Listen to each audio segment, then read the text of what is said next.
বিৰোধী ঐক্যমঞ্চৰ কথা কৈছো কংগ্ৰেছ দলৰ সভাপতি গৌৰৱ গগৈ ডাঙৰীয়াৰ পৰা এটাও ইতিবাচক সঁহাৰি পোৱা নাই সদায় ব্যক্তিগত আক্ৰমণ উল্টাই পাইছো সদায় গালি পাইছো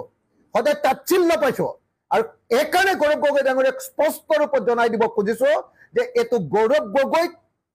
অসমৰ মুখ্যমন্ত্ৰী পাতিবৰ কাৰণে এই এলায়েন্স নহয় গৌৰৱ গগৈ ডাঙৰীয়াই যি ধৰণৰ তাচ্ছিল্যসূচক বক্তব্য প্ৰকাশ কৰি আছে যি ধৰণৰ অপমানজনিত বক্তব্য প্ৰদান কৰি আছে ধৈৰ্যৰ পৰীক্ষা তেখেতে লৈ আছে কোনোবা দিন ধৈৰ্য শ্ৰুতি ঘটিব আৰু তাৰ পাছত আৰু কেতিয়াও এলায়েন্স নহব কিন্তু মই গৌৰৱ গগৈ এইটো আচলতে এইটো তেওঁ সেই ঈৰ্ষা আছে নেকি ময়ো নাজানো তেওঁ ভয় খায় নেকি সেইটোও মই নাজানো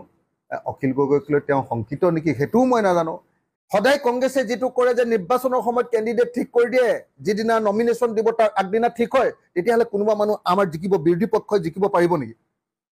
যদি সঁচাকৈ বিৰোধী পক্ষ জিকিব লাগে আগৰ পৰা সকলোৱে প্ৰস্তুত কৰিব লাগিব কংগ্ৰেছ দলে কেৱল আৰু কেৱল নিজৰ দলৰ কথা চাই থাকে অকল নিজৰ দলৰ দলীয় স্বাৰ্থৰ কথা চাই থাকে এই এলায়েন্সটোক যি ধৰণে মাৰ দিব খুজিছে আৰু এলায়েন্সৰ পাৰ্টনাৰবিলাকক যি ধৰণে তাচ্ছিল্য কৰি আছে বিশেষভাৱে গৌৰৱ গগৈ আৰু দেৱব্ৰত শইকীয়া ডাঙৰীয়াই ইয়াৰ ফলাফল নিশ্চয় ভাল নহ'ব আৰু যিদিনা ধৈৰ্যচ্যুতি ঘটিব আৰু যিদিনা আমাৰ দলে সিদ্ধান্ত ল'ব তাৰ পাছত কিন্তু আমি বেক কৰিব নোৱাৰিম